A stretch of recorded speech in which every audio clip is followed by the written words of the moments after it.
우리가 살고 있는 이 시대에 가장 필요한 것이 있다면 무엇일까요?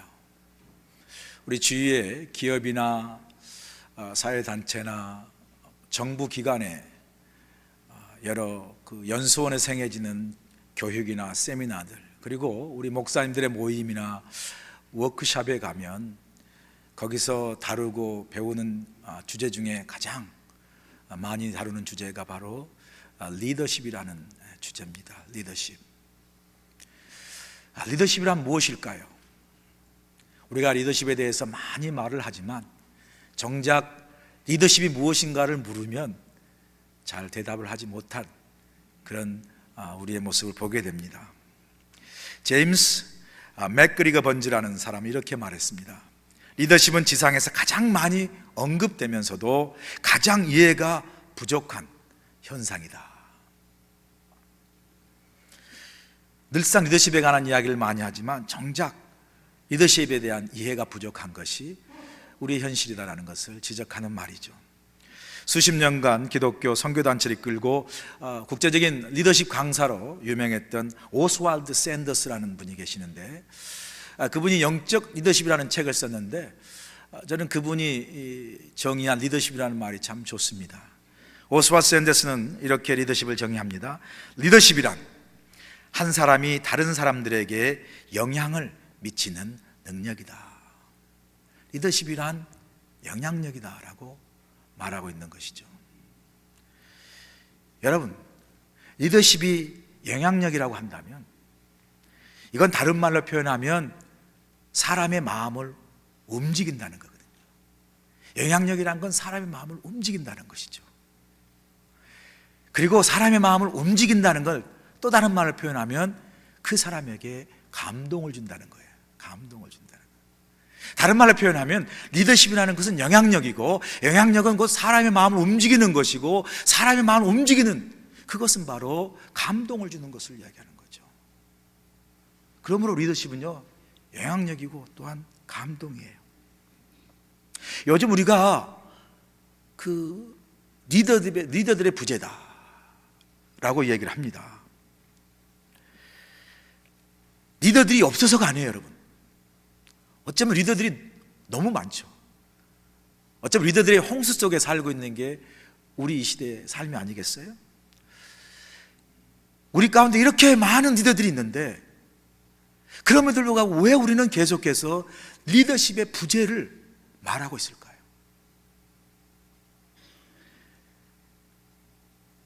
그것은 바로 그 리더를 통하여 우리가 받는 영향력, 우리가 마음을 움직임을 받는 그 감동, 이 감동의 부재가 아닐까라는 생각을 합니다.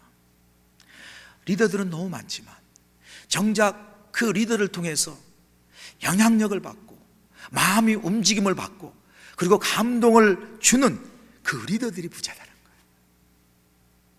풍요 속에 빈곤이라는 표현처럼 많은 리더들이 우리 가운데 또 우리 사회 가운데 있지만 정말 진정 마음이 감동되고 마음이 움직여서 그 사람을 존경하고 그 사람을 따르고 싶고 그 사람을 정말 내 마음의 어떤 모델로 삼고 싶은 그런 감동을 주는 리더들의 부재가 오늘 우리가 안고 있는 현실이다.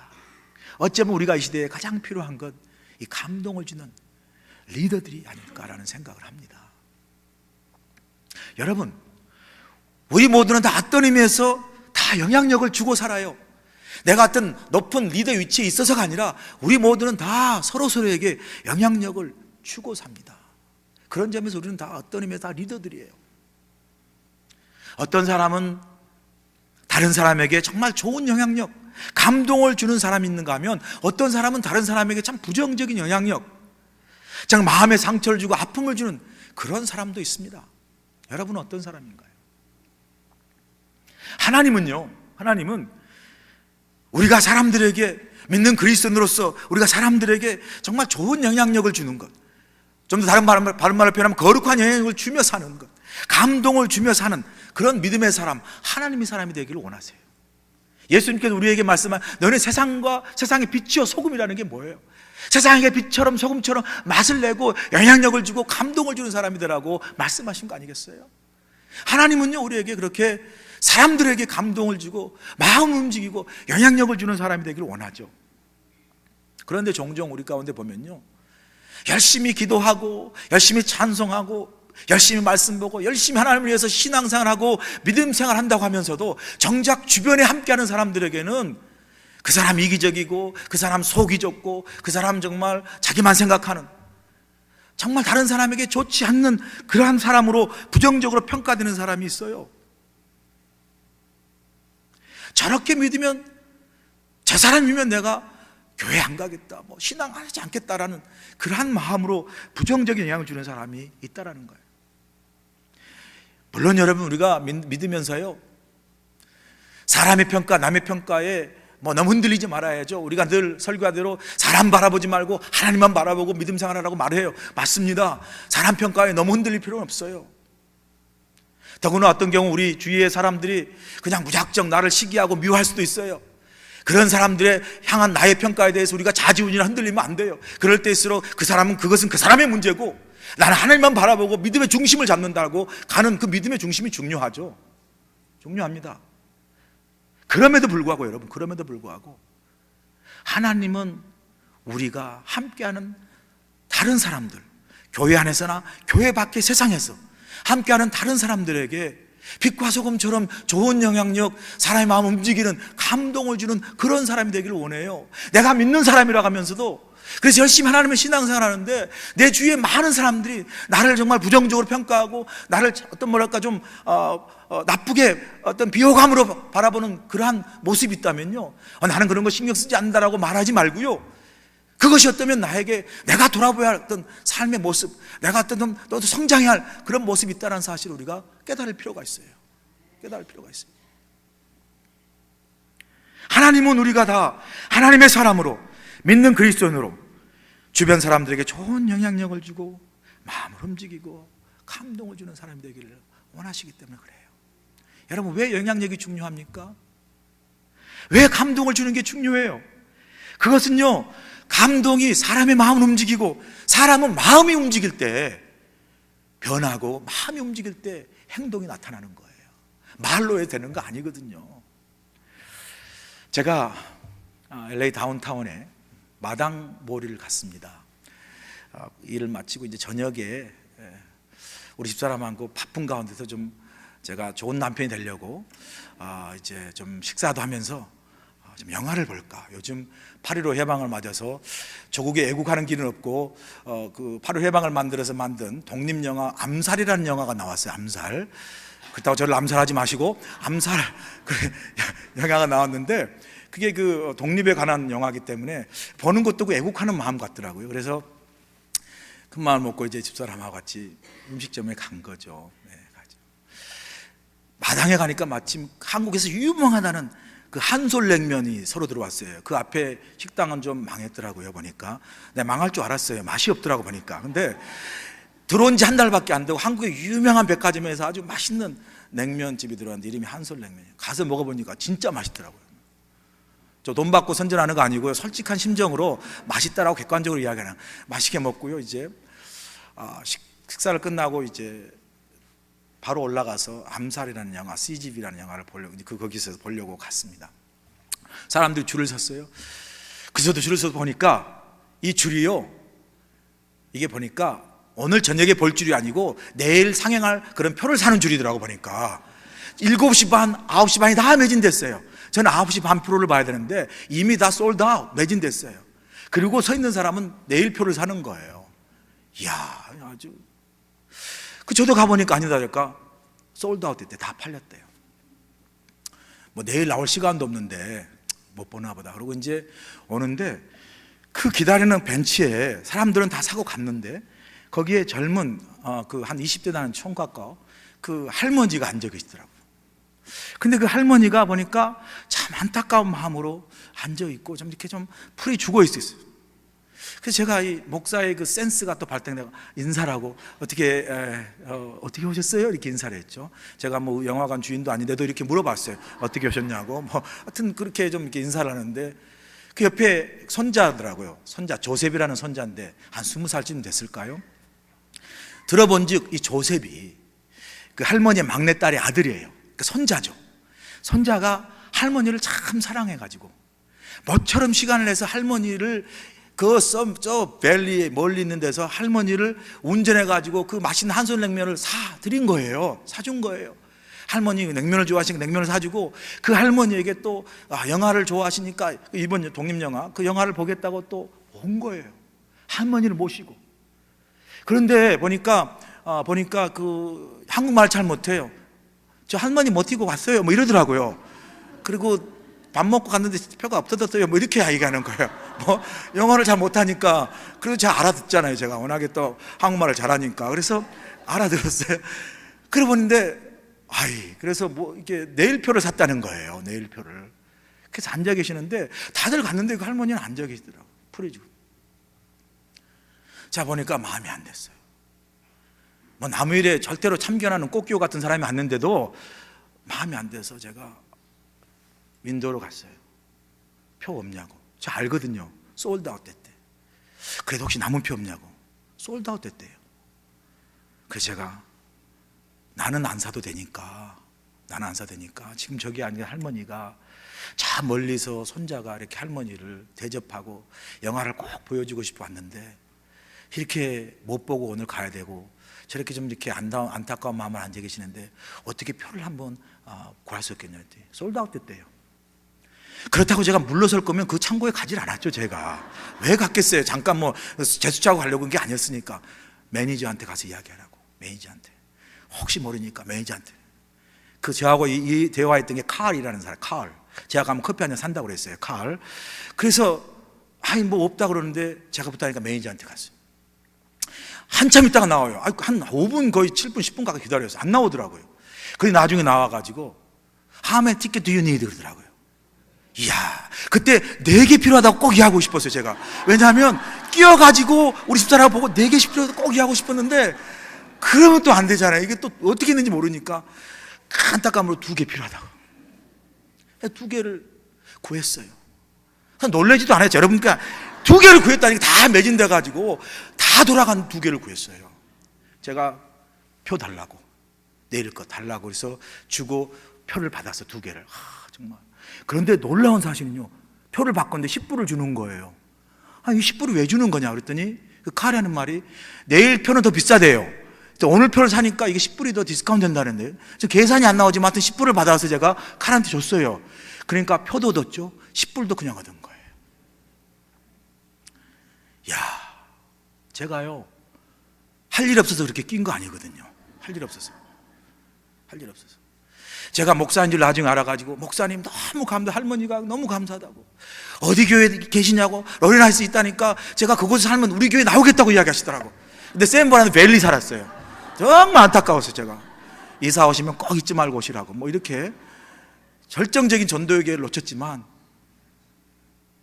제가요 저는 못 보고 돌아오는데 그냥 갔다가 그냥 못 보고 돌아오는 마음이 참 너무 흐뭇한 거예요.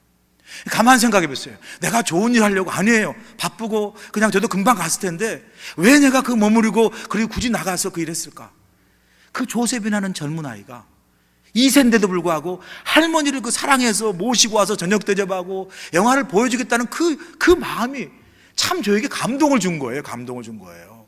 우리 딸들도 그러는데 안 그러는데 하면 분방 또 이렇게 문제가 생기니까, 근데 그런 마음으로 하는 게 감동이 되더라고요. 제가요 감동받아서 그렇게 한 거예요. 착하잖아요. 조셉이 너무 고마워하는 거예요. 그래서 내가 더 고맙다. 너가 나를 감동시켜줘서 그런 거예요. 여러분, 사람이요 감동받으면 이렇게 마음이 움직이고요, 감동받으면 제가 용기를 내서 몇 표 가가지고 표를 구했다는 거 아니에요. 할렐루야. 감동이 이런 거예요.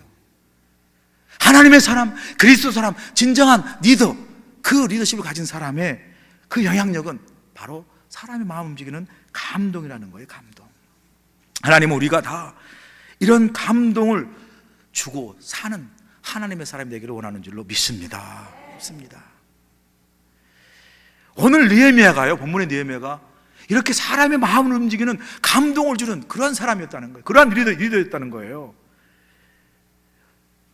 저는요, 느헤미야의 그 리더십을 한마디로 정의한다라고 하면요, 느헤미야 리더십은 감동의 리더십이다라고 한마디로 정의하고 싶어요.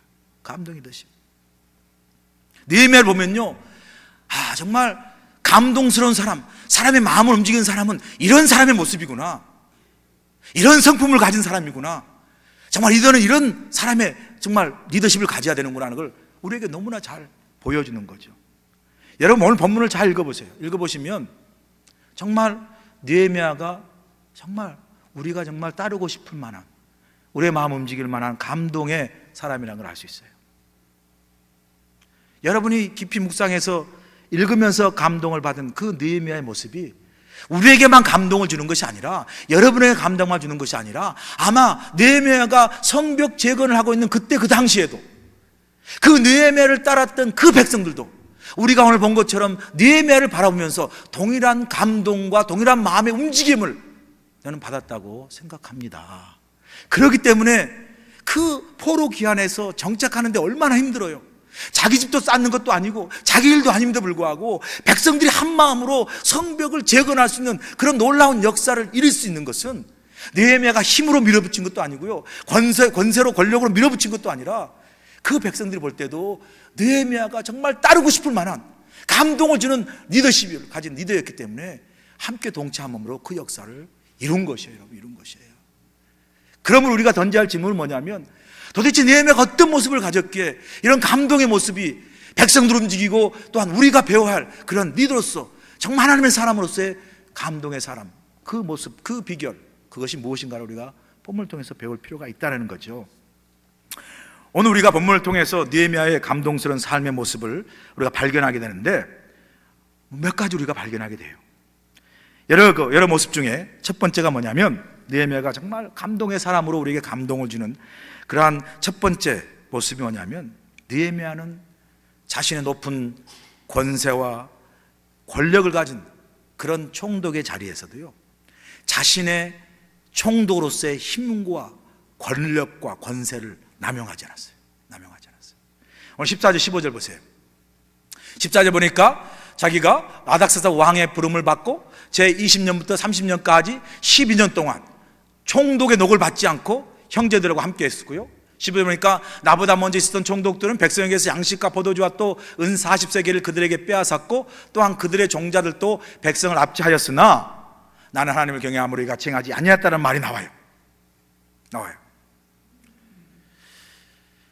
여러분이 총독 그러면 정말 당시에 절대적인 힘과 권력을 가진 사람이죠. 요즘 한국에 이 갑을 논쟁이 많죠. 갑은 힘과 능력과 권세를 가진 사람들이죠. 을은 뭡니까? 힘이 없고 백 없는 사람들. 그런데 갑이 그 힘 있는 기업의 회장이라 그 기업 힘을 가진 사람들이 약자인 대리점 그 약한 사람들을 횡포를 부리잖아요. 계약도 횡포 부리고 마음대로 하는 횡포를 부리고, 그죠? 그래서 그렇게 힘 있는 갑이 힘 없는 을을 횡포 부리는 거 우리가 나쁜 말로 갑질한다 그러죠. 갑질한다. 그런 일들이 많아요. 어떻게 보면요, 느헤미야는 그런 관점에서 볼 때 갑 중에 갑, 슈퍼갑이에요. 슈퍼갑. 총독, 모든 힘과 권세를 다 가진 사람이에요. 그런데도 불구하고 느헤미야는요, 자신이 가진 힘과 권력과 권세를 이용해서요, 백성들을 착취하거나 백성들의 어떤 것들을 취하고 노력하는 그런 자신의 권력을 남용한 사람이 아니었다는 거예요. 스스로 자신의 힘과 권력을 절제했고요, 그리고 높다고 자신이 총독이라고 하고 백성들을 무시하지 않았어요. 유다 총독으로 몇 년간? 12년간 있을 때예요. 12년 정도면요 벌써 집 다 사요. 보통 옛날에 부패가 심했을 때 세무원들이 1년만 하면 집 산다고 그랬어요. 한국에. 제 친구가 세무대학 갔는데 진짜 나온 지 얼마 안 되게 집을 사더라고요. 또 어떻게 샀냐 묻지 말래요. 아무튼 집을 사요. 그게 집을 사요. 여러분, 총독으로 12년이면요 그 힘으로 얼마든지 자신의 정말 부와 사리사욕을 챙길 수가 있어요. 오늘 보니까 총독이 녹을 받지 않았다. 당시 총독의 월급이 녹은요 중앙에서 주는 게 아니었어요. 필요한 어떤 재정, 필요한 모든 다스리는 재정, 그리고 자신의 자신의 정말 보급까지 다 백성들의 세금에서 걷었어요. 세금에서. 그러니까 원하는 대로 필요한 대로 세금 걷었고요. 또 필요한 대로 뭡니까? 자기 원하는 대로 월급 다 받을 수 있는 그런 능력을 가졌어요. 17절 18절에 보면요, 느헤미야가 정치하고 총독을 다스리면서 많은 사람들을 만나면서 파티하고 연애한 걸 알고 돼요. 17절에 자기 상에 늘 많은 사람이, 귀족들이나 민장이나 유다 백성들이나 이방 많은 사람들이 왔다고 이야기해요. 그리고 그 많은 사람들이 자기 상에서 먹을 때 들어갔던 음식이 보니까요, 뭐 소가 들어가고 소 한 마리에 양이 6마리에 닭도 수없이 많고 각종 포도주가 다 필요하다고 그랬어요. 이걸 생각하면 와, 느헤미야가 흥청망청 먹고 파티하고 놀았구나. 아니에요. 정치를 하고 다스리다 보면 많은 사람을 만날 수밖에 없어요. 그런 많은 사람들 만나는 과정에서 필요한 연애예요. 그런데 그 많은 연애에 들어가는 비용, 이것을요, 그 백성들에게부터 착출하거나 공출하지 않고, 본문에 나와 있지 않지만 연애를 그럼에도 불구하고 했어야 되기 때문에 우리가 추론해 보면 자기 사제를 털어서 이걸 한 거예요. 여러분, 본인이 그러한 충분한 능력으로 권력을 이용해서 남용해서 자기의 부를 축적할 수 있음을 불구하고 느헤미야는 자기의 권세와 권력을 남용하지 않는 참 감동스러운 사람이에요. 여러분, 사람에게요, 힘을 줘보면 알아요. 그 힘을 가지고 온유하게 절제하며 사용한 사람이 인격자예요. 힘이 없어서 온유한 사람은 그 온유한 사람 아니거든요. 힘을 주어졌을 때 그 힘을 잘 사용할 수 있는 그런 감동스러운 사람이 느헤미야였어요. 두 번째 보니까 또 느헤미야가 감동스러운 모습은, 느헤미야는요, 정직하고 깨끗한 사람이었어요. 16절 보세요. 도리어 이 성벽 공사에 힘을 다하여 땅을 사지 아니하였고 내 모든 종자들도 모여서 일을 하였다. 여기 보면요, 느헤미야가 먼저 자신이 총독으로서 자신이 맡겨진 성벽 재건의 공사에 온 힘을 다했다, 전심을 다했다는 말이 나와요.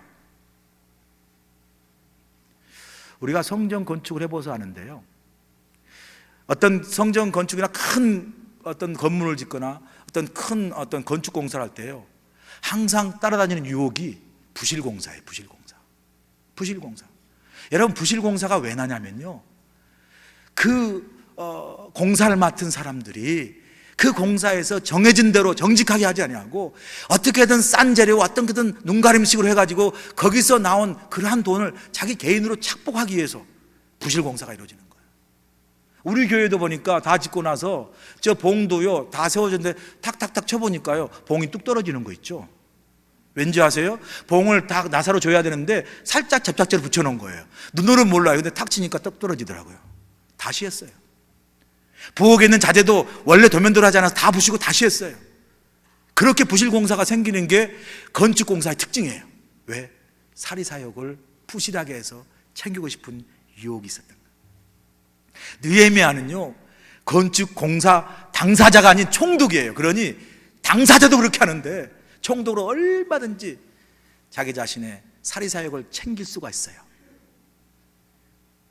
근데 16절에 다시 보니까 뭐라고 나오냐면, 도리어 이 성벽 공사 힘을 다하여 전심으로 했다고 말하면서 그 다음에 나오는 말, 내가 땅을 사지 아니하였다는 말이에요. 땅을 사지 않았다.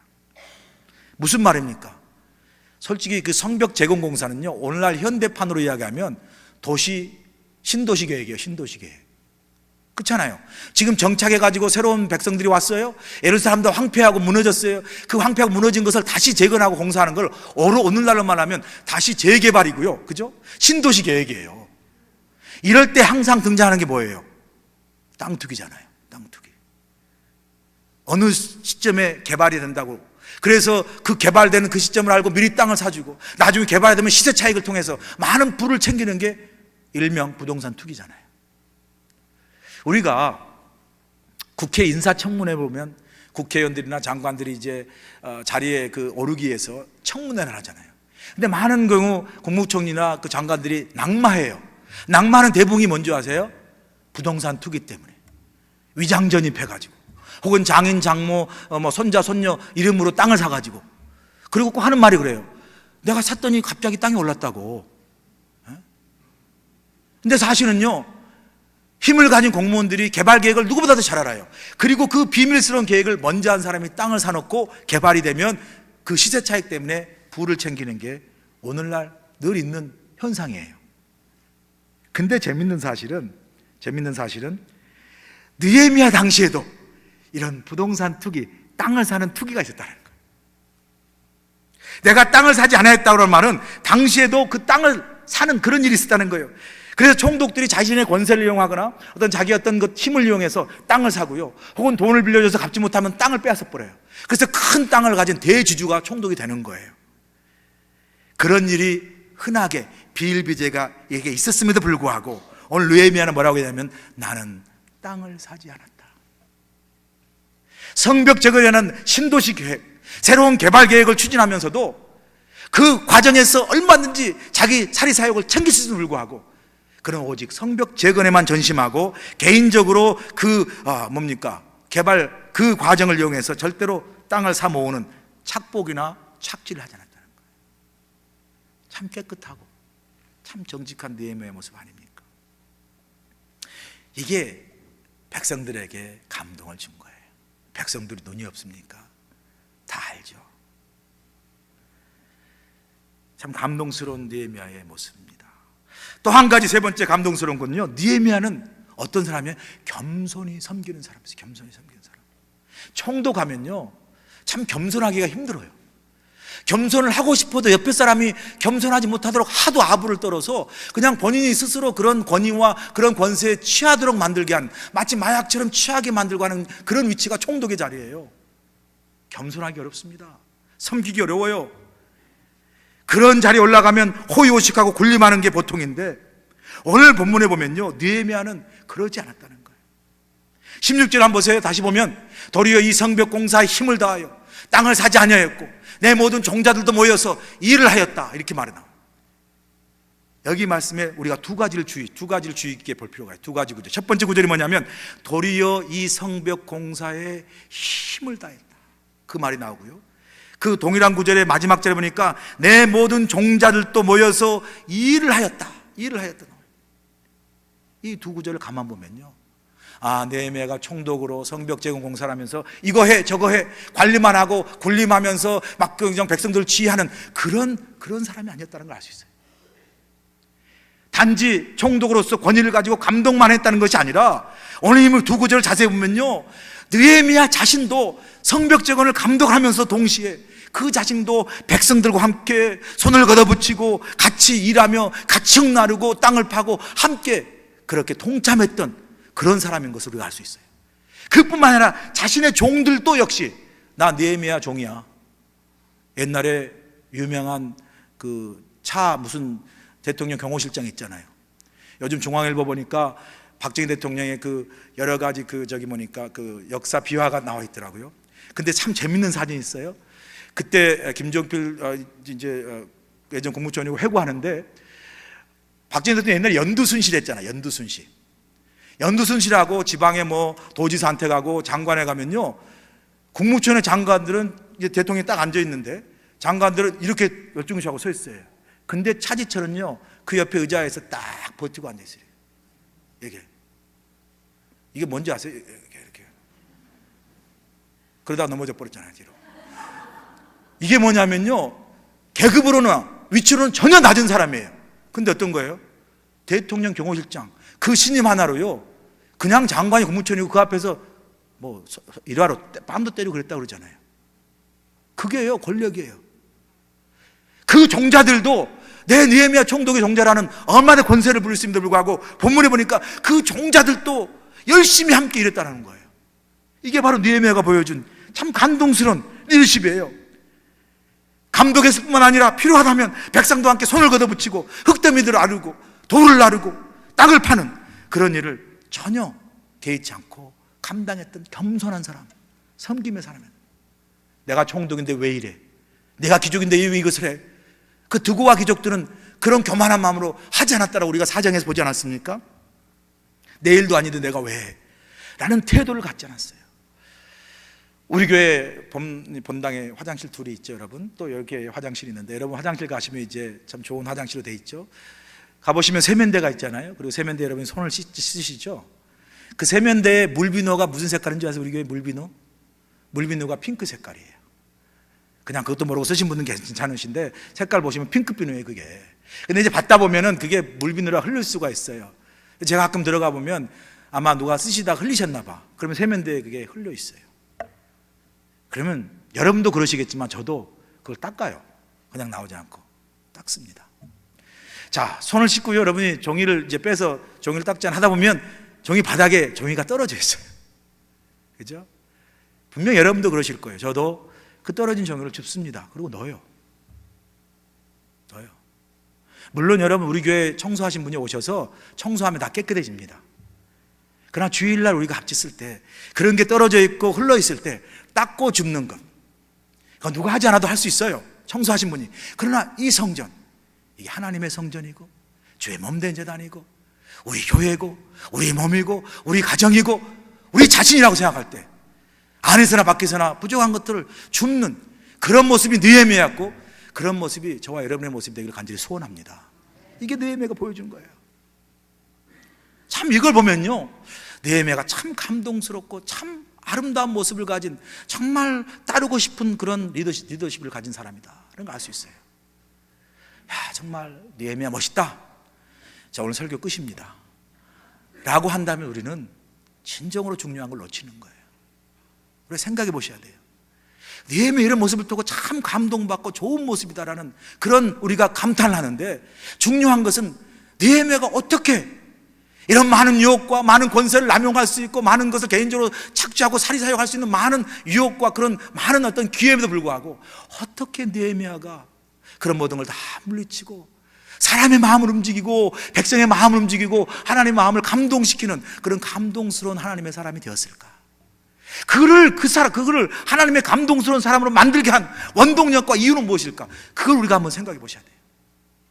느헤미야가 이렇게 하나님의 아름다운 감동스러운 사람으로서 설 수 있는 비결, 오늘 본문에 두 가지로 말씀합니다.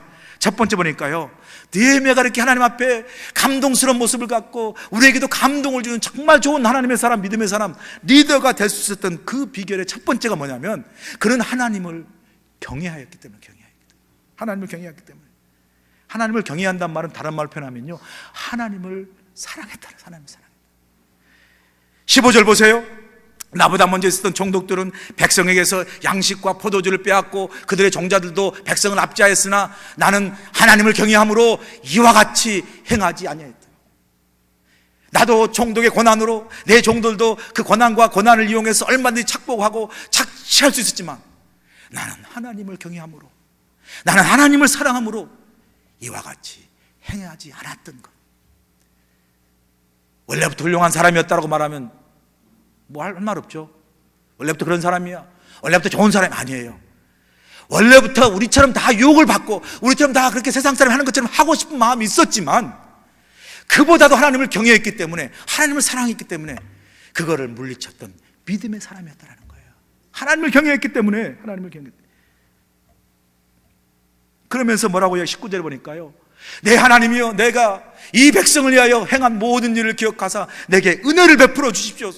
내가 이만큼 잘나겠습니다, 하나님, 그러니 나를 칭찬해달라는 게 아니에요. 하나님, 내가 부족하지만, 연약하지만 하나님께 맡겨진 이 사역을 내가 최선을 다해서 열심히 감당했습니다. 하나님, 나의 중심을 주께서 알아주시고 나의 주님을 향한 그 경외함과 그 사랑을 알아주시고 내가 이를 계속하도록 나를 도와주시고 내게 은혜를 베풀어 주시옵소서. 정말 하나님을 향한 순수한 사랑과 순수한 그 마음, 자랑할 수 있고 뽐낼 수 있고 교만할 수 있음에도 불구하고 여전히 나는 하나님의 은혜가 필요합니다, 그렇게 감당할 수 있는 하나님 힘과 능력을 내게 주옵소서라고 그 하나님 앞에 순수하게 간구하는 이 하나님을 경외하는 느헤미야의 모습, 이 모습 속에 우리를 감동케 하고 백성을 감동케 하는 하나님의 사람 모습이 느헤미야인 줄로 믿습니다. 하나님을 경외하기 때문에요, 하나님이 기뻐하지 않는 일을 할 수가 없는 거예요. 착취하고 빼앗고 착복할 수 있는 그런 모습을 가질 수 없는 거죠. 인간적인 욕심이나 요령을 피우지 않고 순수하게 하나님을 경외하고 사랑하는 느헤미야의 그 믿음의 모습 속에서 정말 하나님을 감동하고 우리를 감동시키고 백성을 감동시키는 그러한 거룩한 영향력이 나오는 줄로 믿습니다.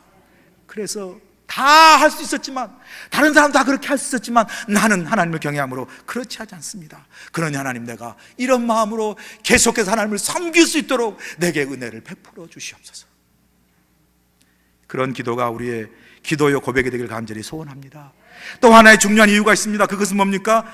느헤미야가 그렇게 감동스러운 사람이 될 수 있었던 것은 하나님을 사랑한 것뿐만 아니라 그에게 뭐가 또 있었냐면요, 그에게 맡겨주신 하나님의 백성들을 사랑하는 마음이 있었어요. 사랑하는 마음. 오늘 18절 보세요. 이렇게 말합니다. 18절에 매일 나를 위하여 소 한 마리와 살찐 양 6마리를 준비하며 닭도 많이 준비하고 열흘에 정말 한 번씩 각종 포도주를 갖추었으니 비록 이같이 하였을지라도 내가 총독의 녹을 요구하지 아니하였음은, 그 다음이 중요해요. 그 다음이 중요해요. 그게 뭡니까? 이 백성의 부역이 중합니다. 충분히 다 요구할 수 있어요. 총독으로 그거는 권한이 있어요.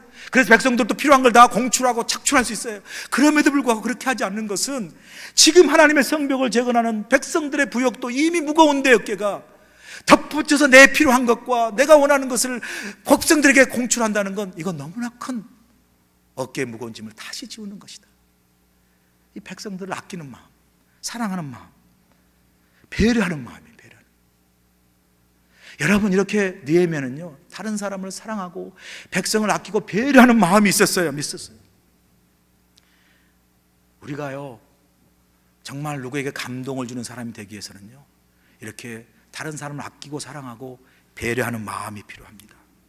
그 사람이 아플까봐 말도 조심하고, 그 사람이 아플까봐 내 행동도 조심하고, 그 사람이 아플까봐 내 모든 것을 조심하는 배려하는 마음.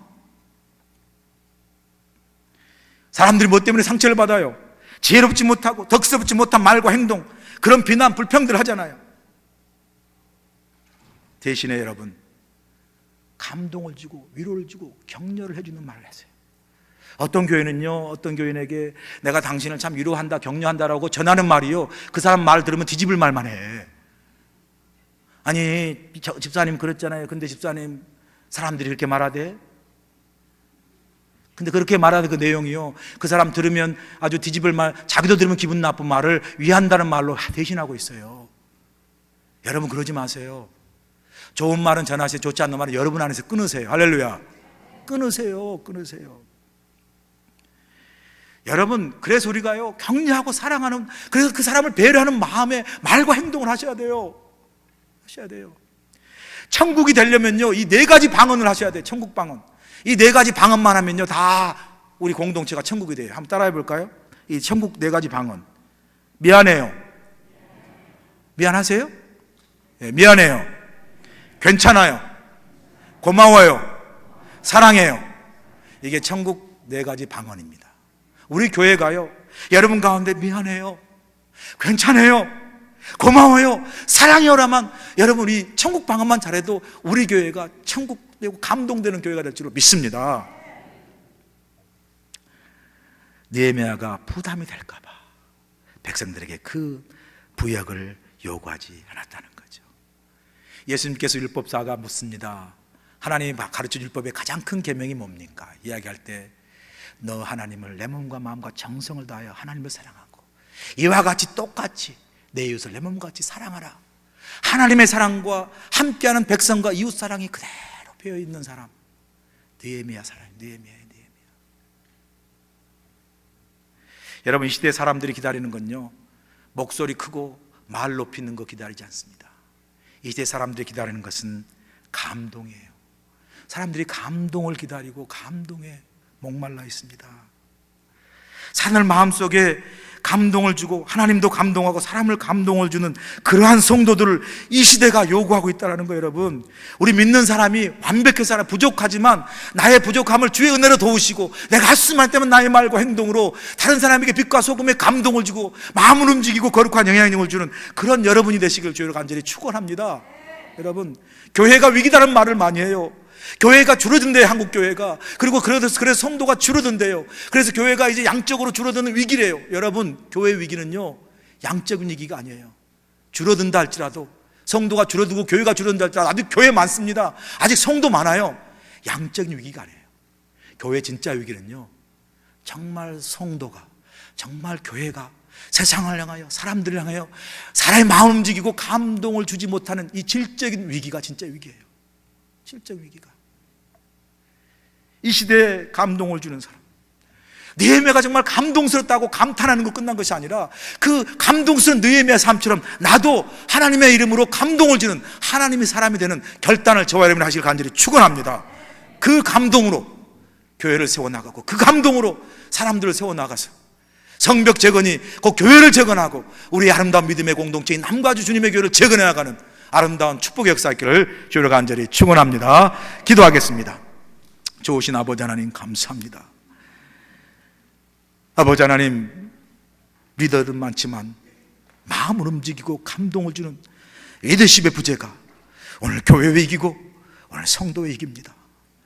사람을 감동시키지 못하고 하나님을 감동시키지 못하는 그러한 우리의 연약함이 교회 위기와 성도 위기로 나타나는 그러한 이 시대 현상 속에 부족하지만 느헤미야처럼 하나님 마음을 감동시키고 사람들을 감동시키는 그러한 하나님을 감동시키는 하나님의 사람이 될 수 있도록 우리를 축복하여 주시옵소서. 예수님의 귀하심으로 감사하며 기도하옵나이다.